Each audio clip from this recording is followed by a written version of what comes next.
कातिल ही मेरा मुंसिफ है, क्या मेरे हक में फैसला देगा? बिल्कुल देगा, अगर वो अहिल्याबाई होलकर जैसी महान हस्ती होगा तो।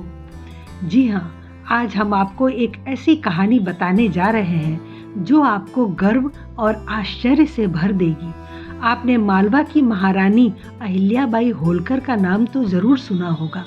अहिल्याबाई ने 1737 से 1795 तक मालवा की रानी के रूप में 28 साल शासन किया। अहिल्याबाई के शासन काल में संपूर्ण प्रजा सुख और शांति तथा समृद्धि से खुशहाल थी, इसलिए लोग उन्हें लोक माता कहते थे। उन्होंने हमेशा अपने राज्य और अपने लोगों को आगे बढ़ने का हौसला दिया। ओंकारेश्वर पास होने के कारण और नर्मदा के प्रति श्रद्धा के कारण उन्होंने महेश्वर को अपनी राजधानी बनाया था। वैसे तो अहिल्याबाई की बहुत सी कहानियां प्रचलित हैं, लेकिन उनमें से एक सबसे महत्वपूर्ण है, न्याय की देवी अहिल्याबाई का अपने स्वयं के पुत्र को मृत्यु दंड की सजा सुनाना। कहते हैं नारी की शक्ति ममत्व के समक्ष समझौता कर लेती है और पुत्र मोह तो नारी को सदैव प्राणों से प्रिय होता है। अपने पुत्र के प्रेम में एक नारी दुनिया की किसी भी कसौटी से टकराने से नहीं डरती है। अक्सर माँ ऐसी परिस्थिति में सही गलत को मानने से भी इनकार कर देती है, परंतु न्याय के प्रति सदैव सजग उदाहरण रहने वाली माँ देवी अहिल्याबाई होलकर ने इस कहावत को स्वयं पर चरितार्थ नहीं होने दिया। कुशल प्रशासक, वीरांगना, सनातन संस्कृति रक्षक, शक्ति स्वरूप अहिल्याबाई के बेटे मालोजी राव एक बार अपने रथ से सवार होकर राजबाड़ा के पास से गुजर रहे थे। रास्ते में एक गाय का छोटा सा बछड़ा खेल रहा था, लेकिन जैसे ही मालो राव का रथ वहां से गुजरा, वो बछड़ा कूदता फांदता रथ की चपेट में आ गया और बुरी तरह घायल हो गया। थोड़ी देर में तड़प तड़प कर वही उसकी मौत हो गई। इस घटना को नजरअंदाज कर मालोजी राव आगे बढ़ गए। इसके बाद गाय अपने बछड़े की मौत पर वहीं बैठ गई। वो अपने बछड़े को छोड़कर वहां से हट नहीं रही थी। कुछ ही देर बाद वहां से अहिल्याबाई का रथ भी गुजरा। तभी उन्होंने बछड़े के पास बैठी हुई एक गाय को देखा तो रुक गईं। उन्होंने पूछा तो पता चला कि बछड़े की मौत के दुख में वो गाय वहां से हट नहीं रही है, लेकिन उस बछड़े की मौत कैसे हुई यह कोई बताने को तैयार नहीं था। बहुत पूछने पर अंततः किसी ने डरते हुए उन्हें बताया कि मालोजी राव के रथ की चपेट में आकर बछड़ा मर गया है। यह घटनाक्रम जानने के बाद अहिल्याबाई ने महल में पहुंचकर मालोजी की धर्म पत्नी मीनाबाई को बुलाकर पूछा कि यदि कोई व्यक्ति किसी की मां के सामने उसके बेटे का वध कर दे तो उसे क्या दंड देना चाहिए। मीनाबाई ने तुरंत जवाब दिया कि उसे मृत्यु दंड देना चाहिए। इसके बाद अहिल्याबाई दरबार में आईं और उन्होंने आदेश दिया कि उनके बेटे मालोजी राव के हाथ पैर बांध दिए जाएं और उन्हें उसी प्रकार से रथ से कुचल कर मृत्यु दंड दिया जाए जिस प्रकार गाय के बछड़े की मौत हुई है। इस आदेश के बाद कोई भी व्यक्ति उस रथ का सारथी बनने को तैयार नहीं था। काफी देर इंतजार करने के बाद जब कोई भी उस रथ की लगाम नहीं थाम रहा था, तब अहिल्याबाई खुद आकर रथ पर बैठ गई। वो जब रथ आगे बढ़ा रही थी, तब एक ऐसी घटना हुई जिसने सभी को हैरान कर दिया।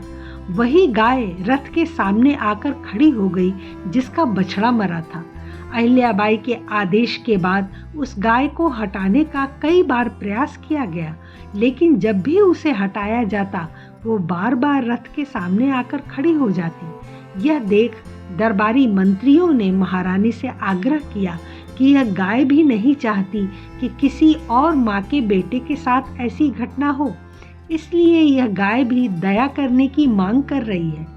गाय अपनी जगह पर रही और रथ वहीं पर अड़ा रहा। बाद में उस गाय का मान रखने के लिए अहिल्याबाई ने अपने पुत्र को क्षमा दान किया। अहिल्याबाई की 2 संतान थी, एक पुत्र और एक पुत्री। 29 वर्ष की आयु में ही अहिल्याबाई होलकर के पति का देहांत हो गया। सन 1766 ईस्वी में वीरवर ससुर मल्हार राव भी चल बसे। मल्हार राव के जाने के बाद अहिल्याबाई होलकर को शासन की बागडोर संभालनी पड़ी। कुछ ही समय बाद देखते ही देखते पुत्र मालेराव, दोहित्र नत्थू, दामाद फड़से, पुत्री मुक्ता भी माँ को अकेला छोड़कर चल बसे। जीवन में इतने दुख झेलकर भी महारानी अहिल्याबाई होलकर प्रजा हित के लिए आगे बढ़ी और सफल दायित्वपूर्ण राजशाही का संचालन करते हुए 13 अगस्त 1795 को दुनिया को अलविदा कह गई। सनातन संस्कृत की रक्षक देवी अहिल्याबाई होलकर एक अनन्य शिव भक्त रही। शिव शंकर की परम उपासकों में प्रसिद्ध देवी अहिल्याबाई ने कभी अपने नाम का हस्ताक्षर नहीं किया, अपितु हर सांस में शिव नाम जपने वाली भारतीय वीरांगना अहिल्याबाई ने अपने हस्ताक्षर के रूप में सदैव श्री शंकर लिखा। उनका हर आदेश भगवान शिव का आदेश माना जाता था, लेकिन यह उनकी अंधभक्ति नहीं थी। उनका मत था कि सत्ता मेरी नहीं, संपत्ति भी मेरी नहीं, जो कुछ है भगवान का है और उसके प्रतिनिधि स्वरूप समाज का है। इस प्रकार उन्होंने समाज को भगवान का प्रतिनिधि माना और उसी को अपनी समूची संपदा सौंप दी। होलकर राज्य की निशानी और देवी अहिल्याबाई के शासन में बनवाई गई चांदी की दुर्लभ मुहरें अब भी मल्लार मार्तंड मंदिर के गर्भगृह में रखी हुई हैं।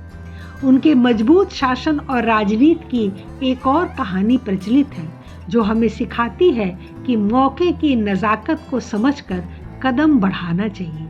उनकी कूटनीति का एक उदाहरण सामने आया था, जब अकेली महिला समझकर राज्य हड़पने के उद्देश्य से राघोवा पेशवा ने मालवा पर आक्रमण की तैयारी की और अपनी सेना को मालवा के लिए रवाना कर दिया।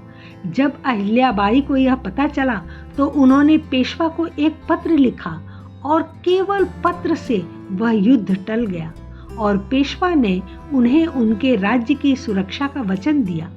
उन्होंने पत्र में लिखा कि हमारी नारी सेना आपसे मुकाबला करने के लिए तैयार है, अगर आप युद्ध ही चाहते हैं। लेकिन याद रखिएगा, यदि आप युद्ध में विजयी हुए तो लोग कहेंगे आपने महिलाओं को हराकर युद्ध जीता है, और अगर कहीं आप हार गए तो महिलाओं की सेना से हारने के कारण आप कभी स्वयं को क्षमा नहीं कर पाएंगे।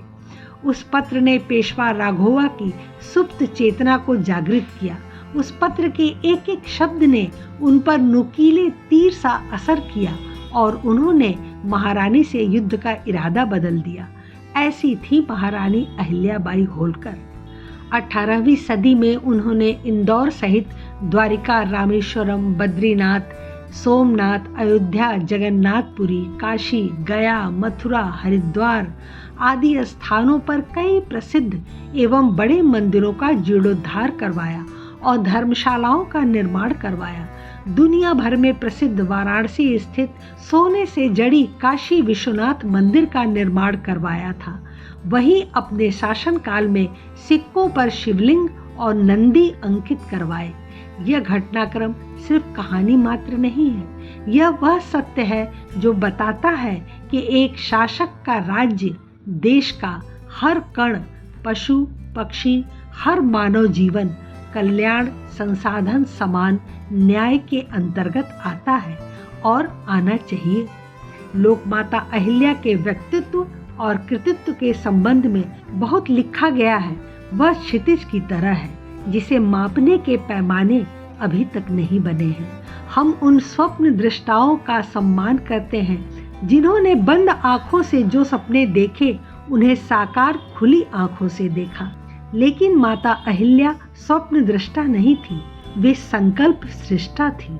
उन्होंने जो संकल्प लिया उसे अपने कर्म से पूर्ण कर दिया। हमें इनके जीवन से प्रेरणा लेनी चाहिए। नमस्कार।